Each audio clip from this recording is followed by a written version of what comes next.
If your goal is to save more money, be it for your emergency fund, a family vacation, a down payment on your first home, or because you're fleeing the nest to live on your own for the first time, then this guide to frugal living is for you.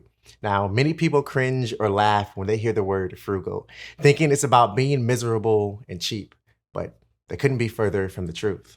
Frugality is not about dropping every possible purchase you can in order to save as much money as possible. Rather, frugal living is about avoiding wasteful and extravagant spending so you can give your hard-earned money an assignment that's purposeful and intentional. So, what does it mean to be frugal? Well, it means prioritizing what's most important to you and cutting back on those things that aren't. Now, I already know what you're thinking, and sure, cutting back and not buying your favorite iced coffee mocha latte thing or going out to eat occasionally will help save money.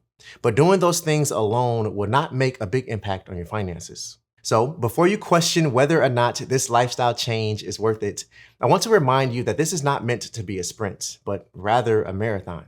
Meaning it's going to take more work and effort on your part to adjust your habits and step outside of your comfort zone. Now, thankfully, there are a ton of creative ways to live frugally. And in this conversation, I plan to show you how to incorporate more frugality into your life so you can save money at a rate that actually moves the needle. I also plan to structure this conversation in a way that makes it easy to follow and digest. So if you're ready to beef up your emergency fund, pay off debt, or save for those things you dream about, then sit tight, lean in, and let's begin. I decided to start this conversation with food and groceries because I believe this will be the most relatable regardless of your financial goals, age, habits, or lifestyle.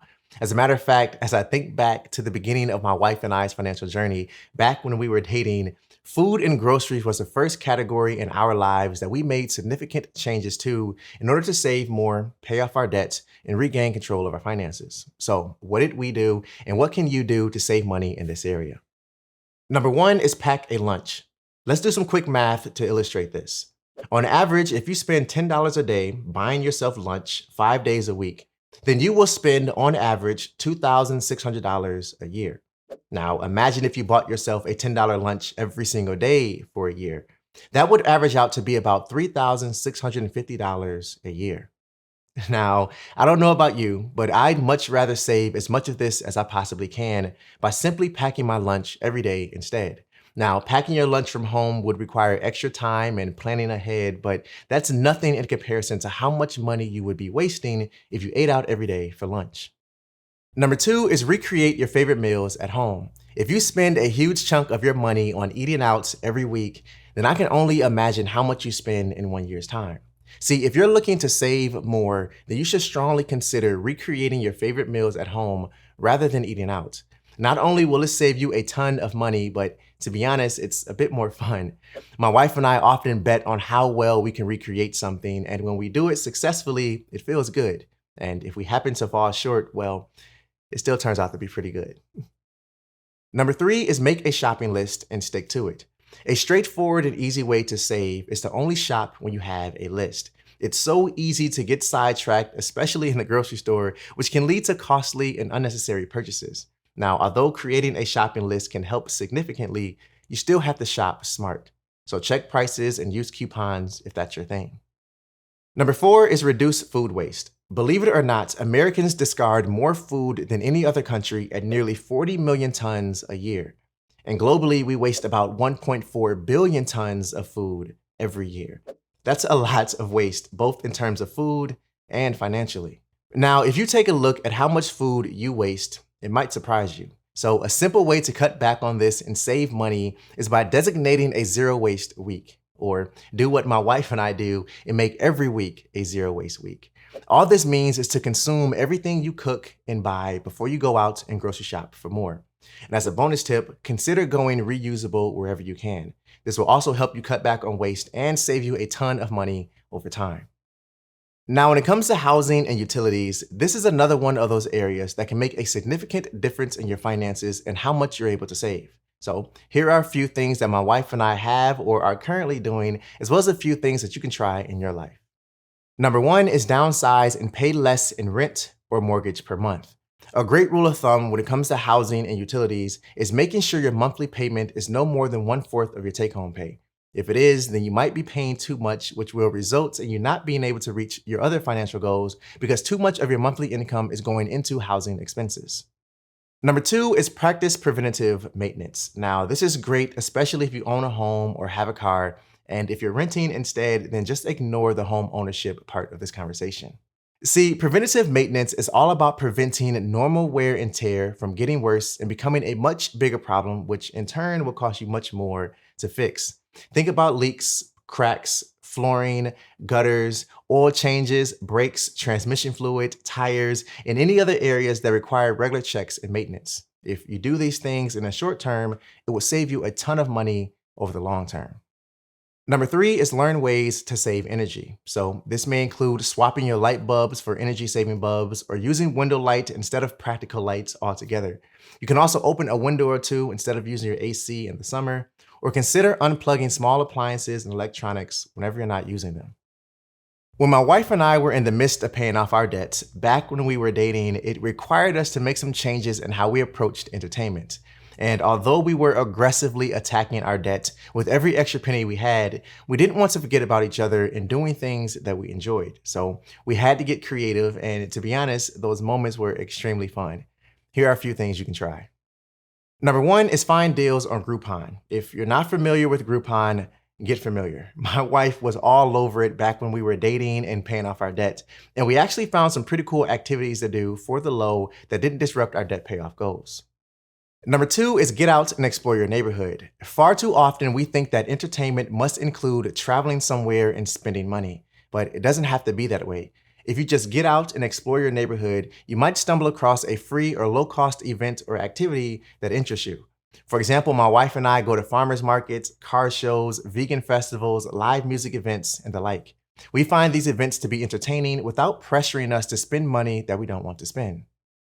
Number three is get active. Don't shy away from active activities as a form of entertainment, such as hiking, running, playing a sport such as tennis, volleyball, or basketball, rock climbing even. These are definitely acceptable forms of entertainment that don't cost much, if anything at all. As a matter of fact, my wife and I love to be active, so we tend to turn towards this as our key source of entertainment as well. Number four is get creative at home. Remember, you don't have to leave the house in order to find something fun to do. Take my wife and I playing giant Jenga in the middle of our living room, for example. Or you can have a movie night or a game night if you're into board games and such. Or you can do something really different and get all dressed up and have a dinner date in your own dining room. Whatever you decide to do, just keep in mind that you don't have to spend a lot or no money at all to entertain yourself. Now, this is one of those areas that we don't typically think about whenever we talk about saving money. But it's just as important as cutting your grocery bill in half, saving on utilities, or getting creative with entertainment. Here are some key things you should focus on. Number one is pay off debt. A really simple way to save more money every month is to cut back on the number of payments you have to make every month. It's said that your number one wealth building tool is your income. And if the majority of it is leaving your hands to pay monthly debt payments, then you are missing a valuable opportunity to use that money instead to move you closer to your financial goals. So if you have debt, get aggressive and start paying more than the minimum so you can get it out of your life. In addition to this, you have to stop borrowing money as well. Number two is build an emergency fund. If you have debt, start with $1,000. Above and beyond that, it's best to have 3 to 6 months of expenses saved. But how does this save you money in the long run? Well, emergencies are going to happen. Your car might break down, your furnace or water heater might go out in your home, or you might have medical emergencies where your insurance doesn't cover the entire bill. If this happens, what are you going to do? Most people turn towards debt, credit cards or loans to help cover these emergencies and others like them. Doing this will only add debts and more payments you have to make later, thus preventing you from saving. But when you have an emergency fund, it means you can cover these expenses without debt. Therefore, your income can continue to build your life and your future instead of going towards paying someone else. Number three is automate your savings. Pay yourself first and automate it. I believe this is one of the easiest and best frugal living tips to help you quickly build your savings without feeling tempted to spend that money elsewhere. Now, it doesn't matter how much you're able to set aside each month, $10, $20, $100, $1,000. It doesn't matter. What does is the consistent behavior of doing so, which is why automating it is the best way to go. Number four is get a side hustle. Often when we think about saving more money, we only ever associate that with cutting expenses. However, another way to increase your monthly savings is to increase your monthly income.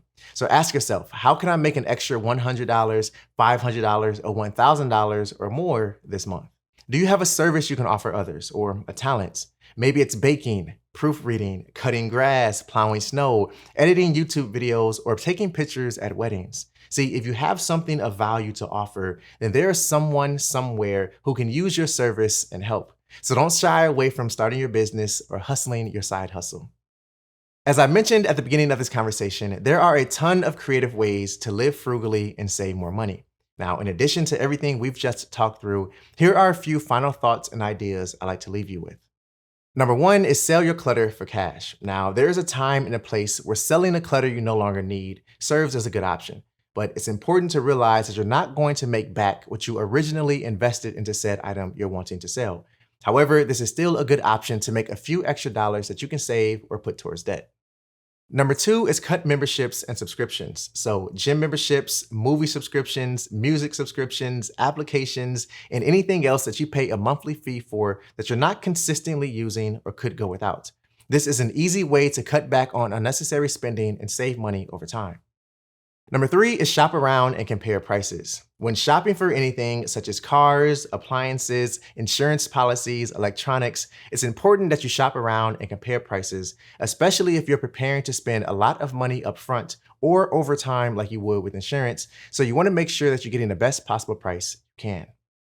Number four is DIY until the cows come home. One of the best money-saving tips that will help you save more money is learning how to do certain things yourself. Now, this can be as simple as cutting your own hair or as labor-intensive as car maintenance and full-on plumbing issues. Now, if you don't have the know-how to do these things, then please be smart and hire a professional. But if you do, then it can save you thousands. I hope I shared something with you that you found valuable, and if so, comment below and let me know which section of this conversation helped you the most. Keep growing, keep learning, and always stay true to you. I'll see you in the next one. Peace.